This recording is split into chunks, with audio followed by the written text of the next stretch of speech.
Rhythm Soul Radio. I am Marco Nobles. We have our virtual studio open, and we are, fortunate to have coming back with us after Mhm. he was with us last month. He is back with us, the 110th mayor of New York City, Mayor Eric Adams. How are you, sir? Good, brother. It's good to be on with you as always. Always a good conversation. People who heard our last show said it was extremely informative, and it was just a real pleasure to communicate with you. I'm glad of that, and I'm glad you're back, and glad we're actually doing this on primary day here in New York State. Many people focus on the primaries for the federal election or the presidential election, but the primaries are super important. All up and down the line. As somebody who's been through primaries when you were running for state senator or running for borough president, of course, for mayor, this is an important day. Talk about how important this day really is. It is, and when you look at just the lack of civic participation, it really hurts how we get how we really want our city to run. And I just encourage people to get out and vote. I know oftentimes, particularly when it comes down to Black folks, people say we folks had to die to give us the right to vote.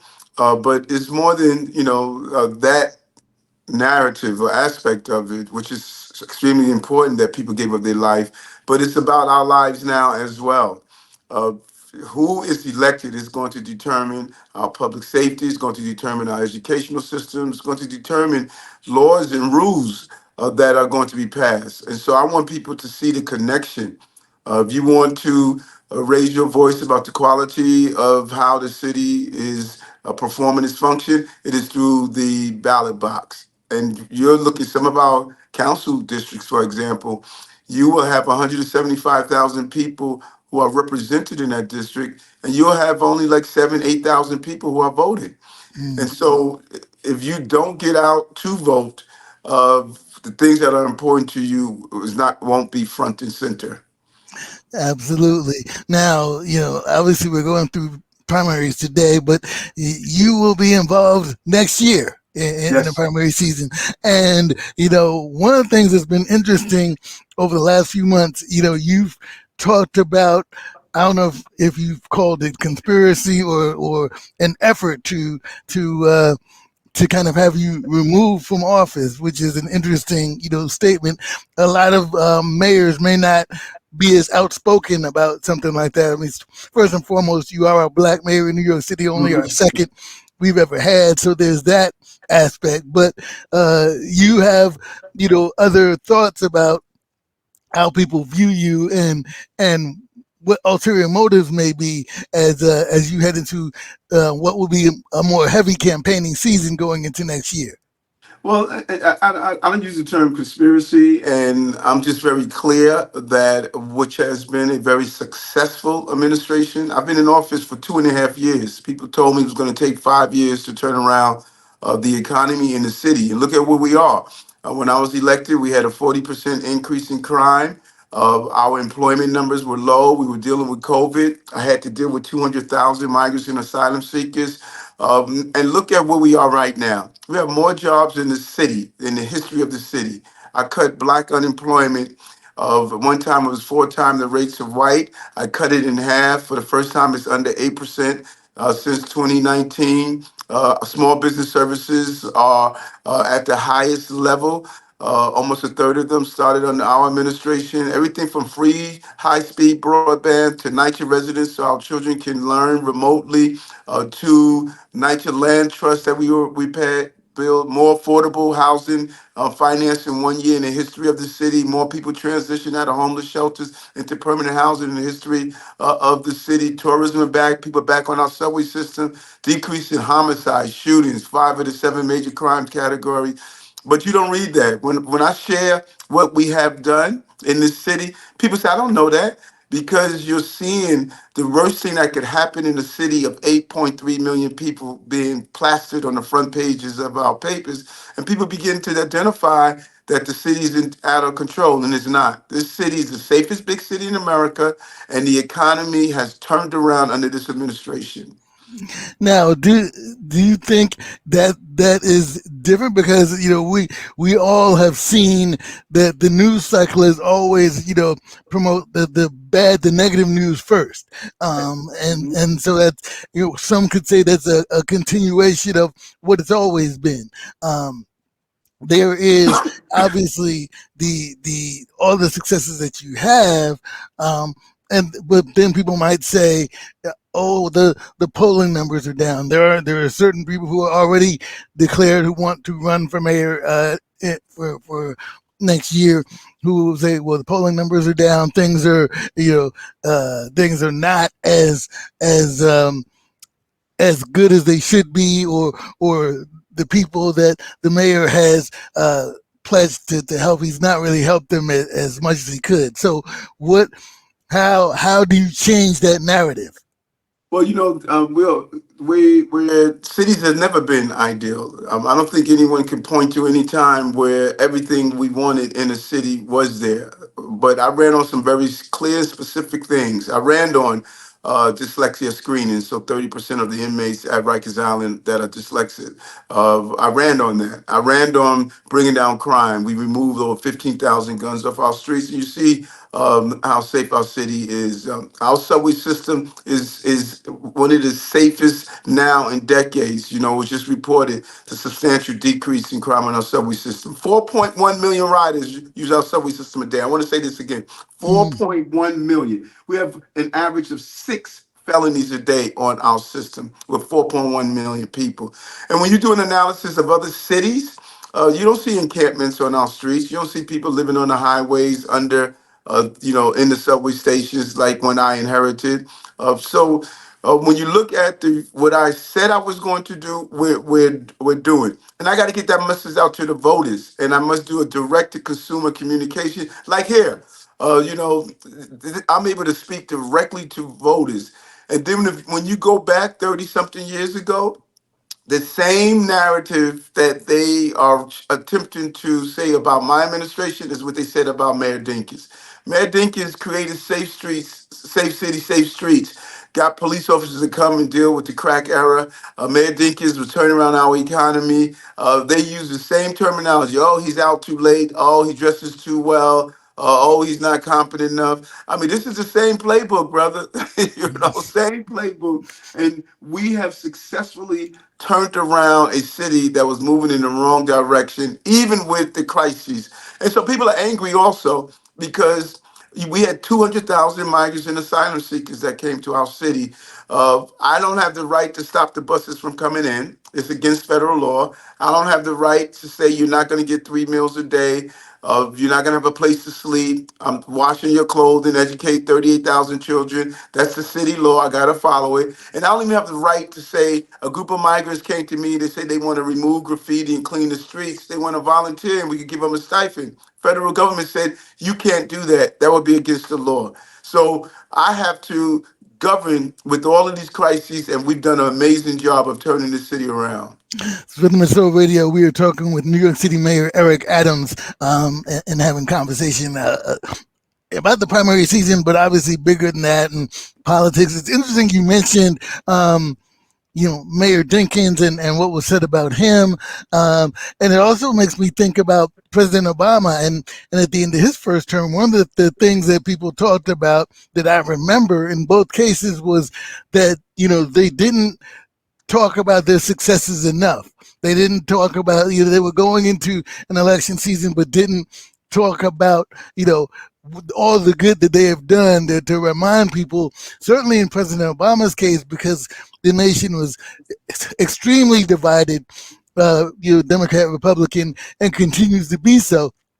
One of the things that you have done is continue to remind people about what your successes have been under your administration. Is that something you took when you look back at Mayor Dinkins' administration and President Obama? Is that something that you thought about, or is that something that is just you're almost like out here in a fight? You gotta protect yourself and say, hey, look at what we've done here. Yeah, and it wasn't so much Obama as much as it was Dinkins.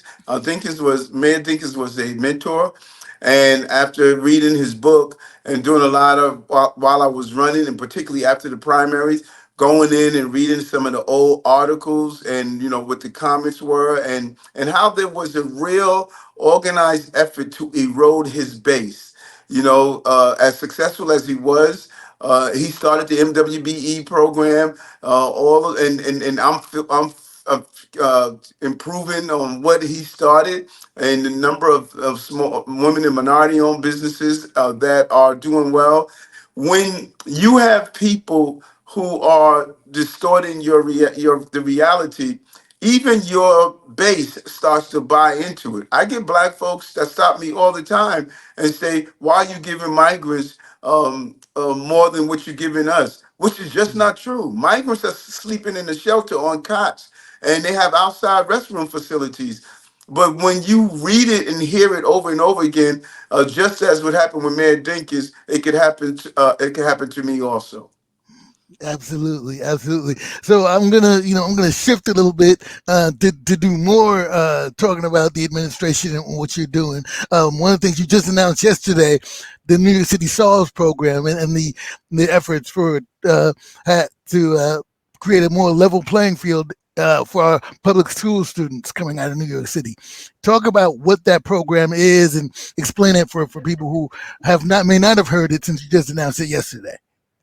And at that announcement, we also just really laid out the untruth about our investments in school. We've invested $500 million into our school system.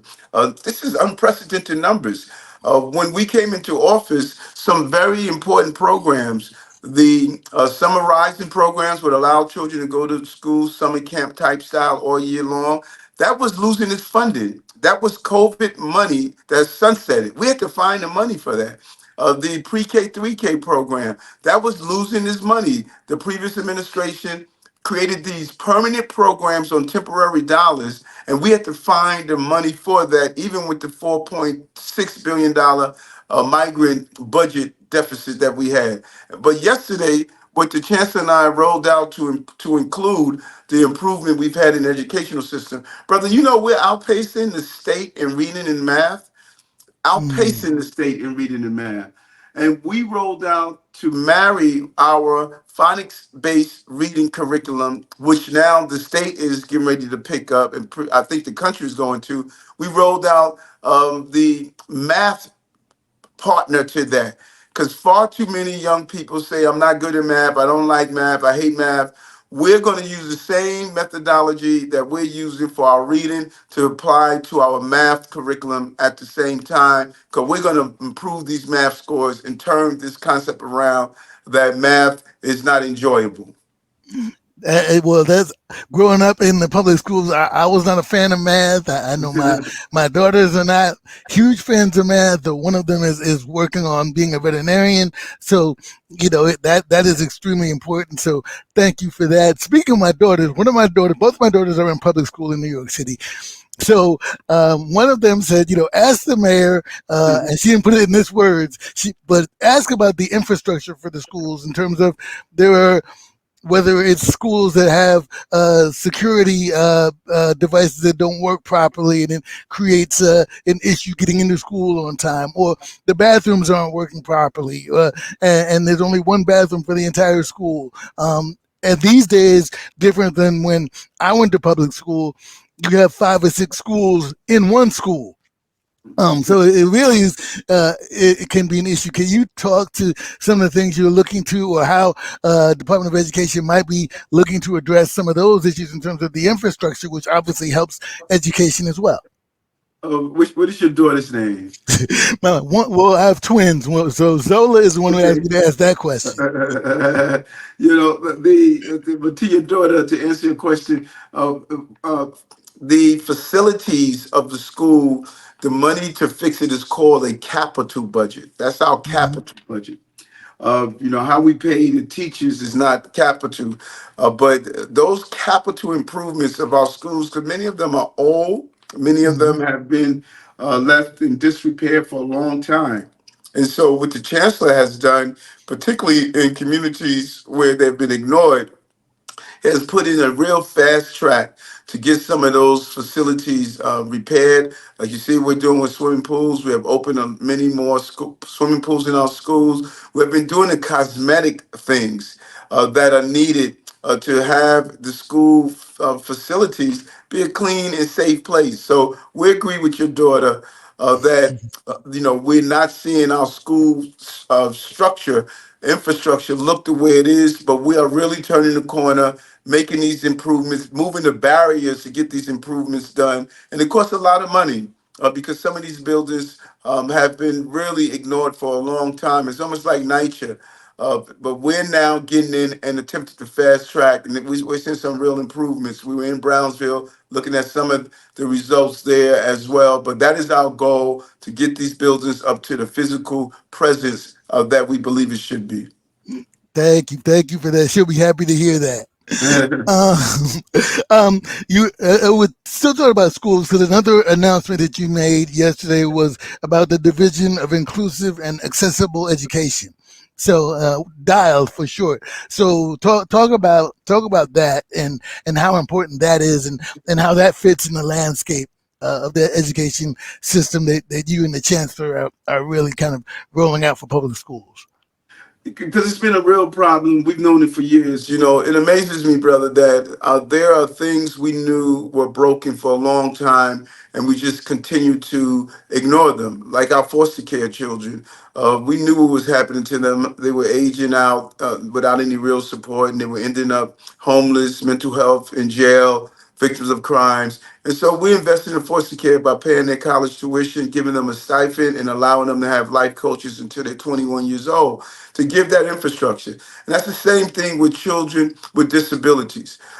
We have just been unfairly and betrayed children with disabilities. I was joined by Lucina Clark from My Time Inc. She has been an expert in the area of children with living with disabilities and helping parents. And so yesterday we announced the combining of all of these services to really get outside consultants, because people have been doing it well outside of the DOE, and to have one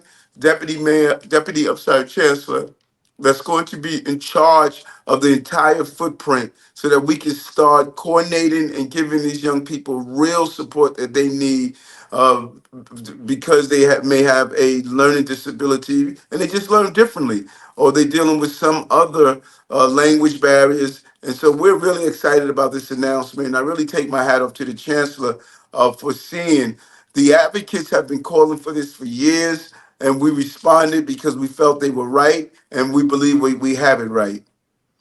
All right, it's Rhythm is So Radio. We're talking with New York City Mayor Eric Adams, and we're winding things down. But I got just a couple more to ask. You mentioned NYCHA, and I think this next piece kind of relates to NYCHA, but also I'm wondering if it relates to MWBE, and that's the community hiring effort that you're launching. Talk a little bit about that because it's really it is what it says, a community hiring effort, whether it's security guards or things of that nature. The people of the community be able to get accessible jobs at a fair wage. Yes, this is really so exciting, and we think that there is a national model that could be duplicated across the country. What happens is in New York City, not only do New York City employees, over 300,000, carry out the daily functionality of a city, we also have contractors, people who are not employees of New Yorkers, who provide goods and services to the city. And they do this by responding to what's called RFPs, requests for proposals. So if we need security guards, a security guard, private security guard company will come and say, we would like to have that hundreds of millions of dollars contract to do so. So what we're saying now, hey, security guard company, you want to get this contract, you have to now hire from people that live in NYCHA or that live in low income communities. And so this is a job employment initiative that we can get everyday people in low income and in public housing the opportunity to have some of these jobs that we are paying for as taxpayers. I'm really excited about this. We're starting out with $1.2 billion. It's going to grow to billions of dollars, and it can help continue to improve what we have done around unemployment in our city with our hiring halls. What we're doing, every about one or two a week. So many things we're doing because we know employment is crucial, and the local community hiring is a big one. I want to take my hat off to Assemblywoman Zimmerman and Senator Parker. They were really helping me get this bill through Albany, and the leaders up there. I cannot thank them enough. So how does it? Is it related? Is it another level in terms of the MWBE program? Does it, or does it give another leg up, for lack of a better term, for those who are applying as an MWBE to say, hey, now in addition, you're gonna apply for this contract, but if you're also hiring people from the community, here's another opportunity for you. Well, this is for MWBs and non-MWBs. Mm. Anyone that wants to, with certain jobs that in RFPs that you apply for, if you want to get and win an RFP, with that requirement is of at least 50% of the people should be coming from NYCHA or from low income communities. And so it doesn't matter if you're MWB or non MWB, this focus on hiring from these communities where unemployment is traditionally high and where people of color have been ignored for many years. Excellent, excellent. I can't take up much more of your time. You're a busy Thank man. you. You got a lot of running around to do.